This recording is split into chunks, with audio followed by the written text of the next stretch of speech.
Welcome back. It is part three of our transformative panel as we explore deeply personal and a powerful question.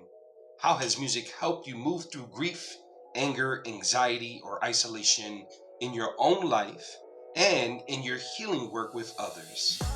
This session is rich with reflection, laughter, storytelling, and soul. Our panelists open up about the healing power of sound, from gospel to hip hop, smooth jazz to soul stirring 90s classics. We go beyond the genre to talk about vibration, chakras, memory, joy, and survival. It's a celebration of how music grounds us, heals us, and reminds us that we're never alone. Come reflect with us as we share songs that shape our childhoods, soundtracks that helped us cope, and rhythms that carried us forward. Let's get it. Here's the third question. We're going to go at it here. How has music personally helped you move through grief, anger, anxiety, or isolation, either in your life or in your healing work with others? And I know we all do that. We all help others in our healing work that we do. And for this one, because I want to make sure we have enough time, it's 4:54 my time. We're going to give this one about 12 minutes for everybody to just kind of go through. Cool. So whoever wants to jump in first, let's go. I think it was maybe 2017-ish when I discovered solfeggio frequencies, binaural beats. And really that sort of culminated with my study of chakras and really understanding the vibrational frequency has always been around as part of the healing conversation. So when you think about monks and what they induce when you go in there, they set the frequency, right? That boom, right? The sound bowls, setting frequency, right? And so it's always been there. Music has always played through it. But it was when I started to understand the real science and the real natural order of those frequencies that those sounds naturally exist at those wavelengths, right? The ohm sound, if you go to a desert, you can hear the ohm sound when the wind is blowing. Like if you get an area that's open wide enough, same thing. Ohm is the sound of the earth. But you have to listen to it to be quiet. The earth is too busy, right? And so you have to really settle in to be able to pick that piece up. So anyways, I started reading these books and now I'm going down these. So now I started letting my family. So this is why when you go to the doctor's office, elevator music, it's to calm you down, right? That's why doctor's offices never have hype music, right? So everything is to calm you down. So it's kind of nice. Funeral homes, nice and calm, right? Setting the serene scene, right? Healing happens at that level. If you quiet down the nonsense, if you quiet down the noise, the natural vibrations of life start to really heal you. Somebody mentioned this. I don't know if it was this call or the earlier one. Nope, it was you. Going outside to meditate, right? We think of meditating so much in our room and in our closet.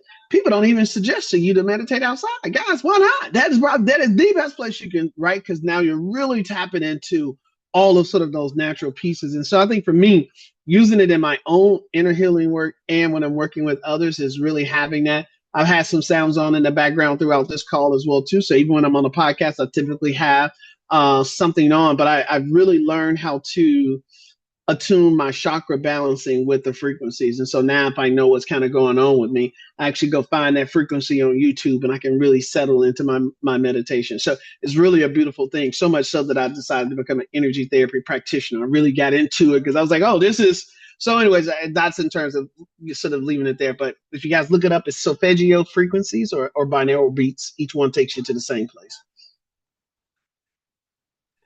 Yeah, I think that's great. And on the frequency level too. So for me, I know I have music that I listen to at certain times of the day. There's music that I won't listen to in the morning because it's a different vibe, right? And there's music when I'm on my way home from work because that feels like another vibe, right? So definitely like recognizing what works for you. When it comes to my healing work with clients, like I think Ruth, you were talking about I have a playlist. So like when I create playlists with clients, I make sure that it's not all the same frequency too. So like if someone's feeling really anxious and they want a playlist for when they're feeling anxious, there has to be a difference in frequency as the playlist keeps going, right? So that way it's that high energy when you're first starting. And then by the time you get to the last song on the playlist, it should be something that's a more mellow beat and something that's more calming, because the idea is to de-escalate you, right? So then being able to have a playlist that supports that is going to be really important. Yeah, but for me, I just know that there's different music at different times of my day, and I try not to let them cross, because that puts me in a different place. So I feel like I'm the same way, Daisy. It depends. It really depends for me. Like I'll start off, my morning starts off, obviously after prayer, I turn on my playlist, my gospel playlist, and then it may run, and then I feel myself getting into this mode, and then all of a sudden I may feel like I just want to listen to some smooth jazz. I love smooth jazz. It just does something for my soul, and then I may say, okay, I may throw in some R&B, just depending on the mood with the anxiousness of the day, or just feeling a relationship. Just it's just so many things, just depending on the day, what looks for me. And for me, I know like hip hop, it puts me in this anger mode, so I'd rather just have that in the gym, go hard in the gym when I can. But mostly if it's not hip hop, it's like Christian Christian hip hop per se. But I need something with a beat. It got to give me that beat. It's something about a beat that really just keeps me moving. But 9 times out of 10, I have more gospel playlists, and then I just love smooth jazz. It's just something. It just I like to stay mellow, because I think sometimes for me, I'm just this excited, bunctious person, and then sometimes I have to bring myself down and put it in a quiet place, in a quiet space. I think for me, it's stages, right? Or emotions or feelings. Like when I'm trying to relax or I just want good energy and good vibes, Afro beats, that's it's that Caribbean, it's just the melodies, it's that frequency, it just hits right for me. When I'm coaching, like um or I'm working through something, like Nipsey is just Victory Lap, the album, the whole album is just that's it for me. Like if I'm having some self-doubt, some insecurities, like last time I checked, like that comes, I'm like, all right, yeah, you are that one. It's like, oh, this money ain't right. All right, hustle and motivate. Like, and it's just like it's even to the point like when I know I have a big win or I just get a big win, I will play Victory Lap or my girl will put it on because we already know like that's our song of celebration. Like we did that. Oh yes, double up all day. Yes, yes, yes. And like on Victory Rap song, he says, find your purpose, or you wasting air. F it, y'all, and we're scared. And I'm just like, yeah, I know my purpose. And so all the stuff that's coming at me is fake. Y'all scared. Y'all scared to be you. I'm not scared to be me. So like when we're talking about all the things, what was it said? Where's the other? You're talking about grief and anger and anxiety, sometimes like you need a win, right? And so like that's why I'm like I play that song and I start to manifest my wins. I imagine how I'm going to feel when it happens. Like it's only a matter of time. It's not if, it's when I get to play my victory lap song. It's when I get to celebrate with my family. It's when I get to do that. And so that helps me coach different because then I just transfer it to the people that I'm coaching. It's not if you're going to get in a healthy relationship, it's when you're going to get in a healthy relationship. It's when you get financial freedom. It's when you buy that house. It's when you get that job. Like that's the energy, like the transfer of energy that music provides me. Man, I'm gonna be quick because y'all hit all of the points. So in the morning time, bossa nova. I ride with bossa nova heavy. It's just something about it. I throw that on. It got the vibrations where I need to be. I'm a huge lover of like live instrumentation, so I'll throw on a tiny desk performance from somebody. Shout out to Beanie Man who just killed one recently. The Scarface tiny desk. I could throw that on anytime. Like I forgot to put Scarface in here, but yeah, Scarface one I can put on anytime. Or Front Porch from Nucci as well too. So I listen to those. As far as like how it's helped me with anxiety or those ones as a writer of the music as well too. It helps getting out these feelings and it can turn it into a space where you can make something from a sad place and you can make it be whatever you want. So when you perform it on the stage, you can tap in to hey, do I want to go to this sad place where I wrote it from, or you could write it, or you can perform it from a space of like I'm no longer there, and it's a different type of relationship with it. Part of Dream Create Inspired Tour, so the organization I'm a co-founder with, we create songs with people. So I really love being able to take how people are feeling within the space and be able to curate it into their own mantras and their own anthems for themselves. So I would say I love that when somebody comes in, you can feel anxiety in the room of all of us, and then all of a sudden we're able to cathartically release it and tap into something and have to be able to sing over and put melody to it, put verses to it, cadence to it. One, I appreciate everybody chiming in on that one and the thoughts. It made me think of a couple things. So I'm gonna ask a question. I want you to ponder it a little bit and just give me one song. I know that's hard for people who love music, right?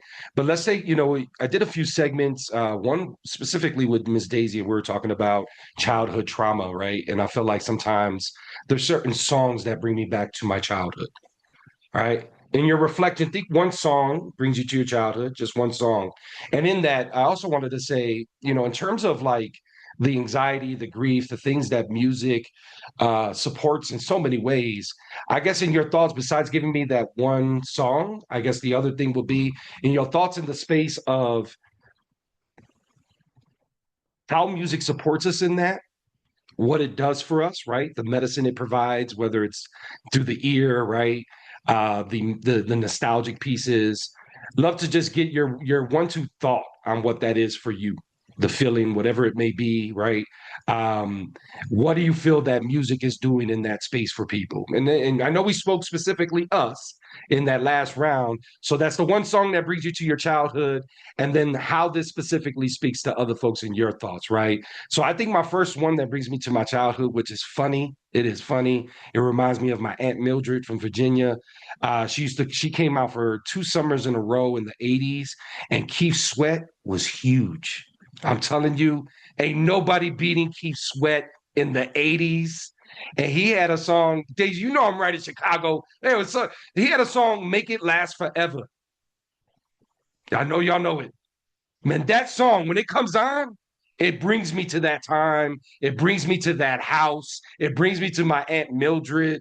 Make It Last Forever is one of those songs that I can listen to, and it's so brings me to my child. Like I'm talking about under 10, right? Because I was probably like 11 around, and it really brings me there. But then when I fast forward and I say high school years, right? Those pinnacle years when you're really discovering yourself, right? There's many I could point at from freshman to my junior because I dropped out of high school, but like there's many I could point out, but Far Side passing me by. Man, that song comes on, it just takes me back to high school, 1993-ish, right? And y'all know I see y'all jamming to it. You're already hearing it, right?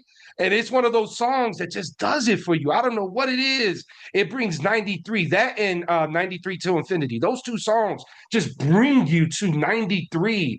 And 93 wasn't the best year for me. It wasn't. Right. I went through a lot. I was houseless. I was living on the streets, going home to home, not knowing what home is. But man, music showed up for me in so many ways. So to answer that second question I threw out there for y'all, I feel like when I see others connect to it in that way and find that space of like this song means that much to me, right? I feel it's that relation to that artist, that relation to those words that are in that lyric.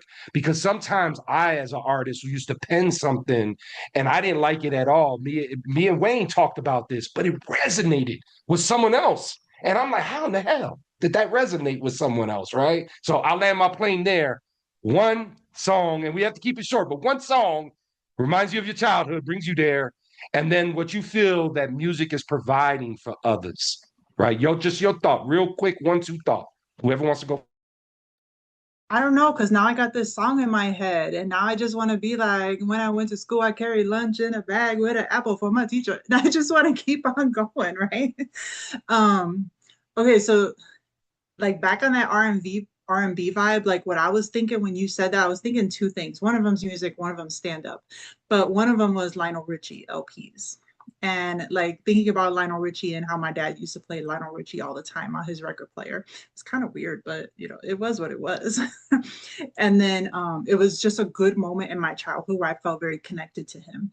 And then another thing was Richard Pryor stand up.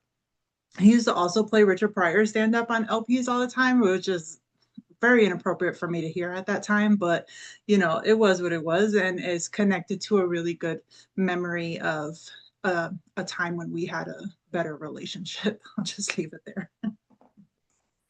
Mine is so I'm from the era of having to record songs and listen to them on the radio. So my grandparents used to have these car parties. They used to play Big Wiz and High Nine, and they always wanted their blues songs. So I would have to get up on Blues Saturday morning and record their favorite songs. Now, of course, they never knew the name of it. They would say the words, and so I would have to figure out what the words was and wait for the next time it to come on. So Down Home Blues by B.B. King, and then Taxi by Jay Blackfoot. Interestingly enough, Uber reminds me of Taxi.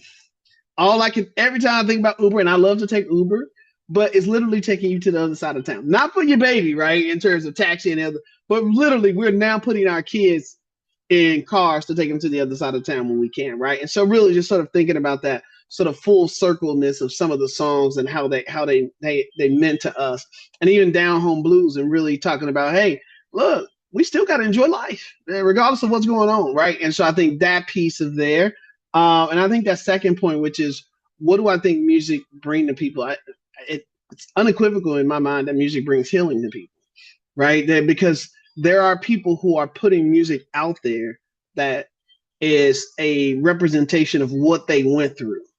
And what we all know on this call is that whenever you share what you went through, you absolutely open up the space for somebody else to heal from your story, right? And your experience. And I think music does this in every which way, because there's no doubt in my mind that when Tupac wrote Dear Mama, right, when he wrote Keep Your Head Up, you can hear him pouring that out.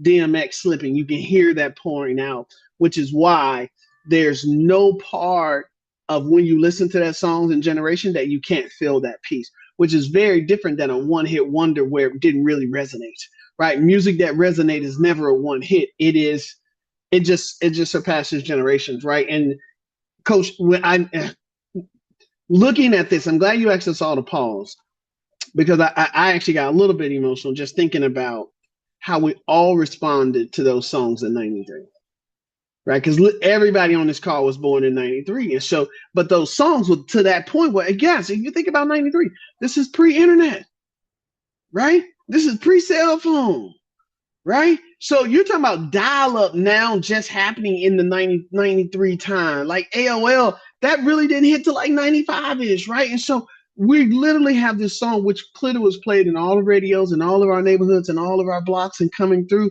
But again, the way that song resonated for all of our different backgrounds, we all thought it was going, but that's no matter what we all went through, it didn't stop us thinking about the Far Side song and making us all feel good.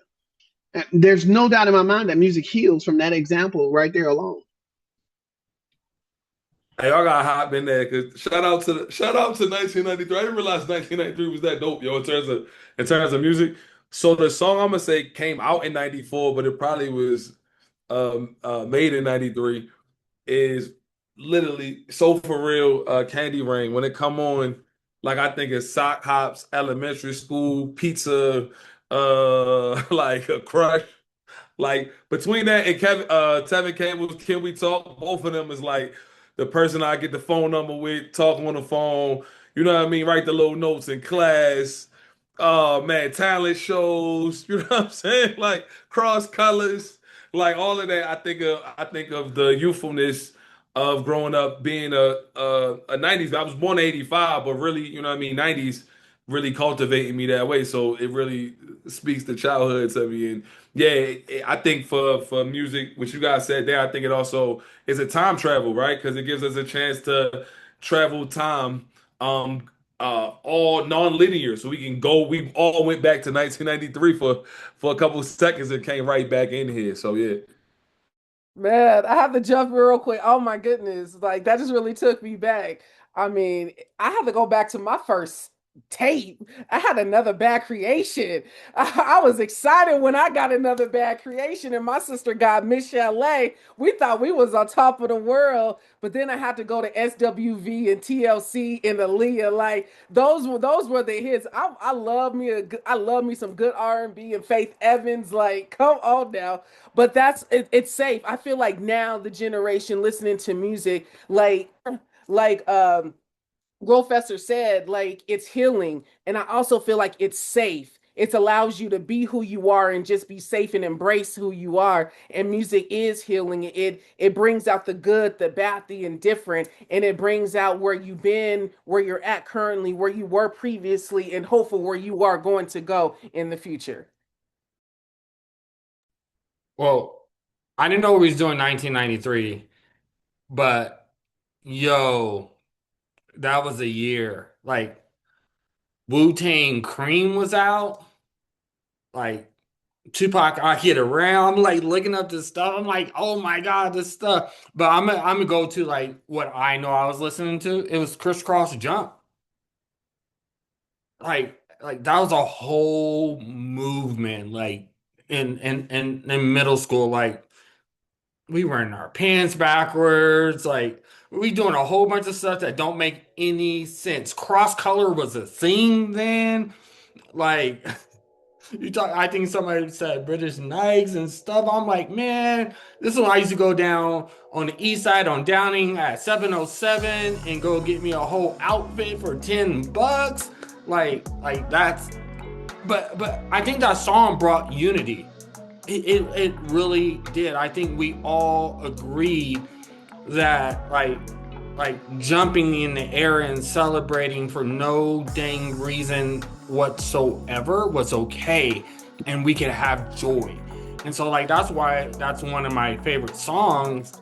It's just like jumping for joy in a way that's celebratory for no dang reason. And we thought we all wanted to be the Daddy Mac and the Mac Daddy, and so we was always trying to do all that. All the old school dances was so fire to me, and I was able to do them too because they were so simple.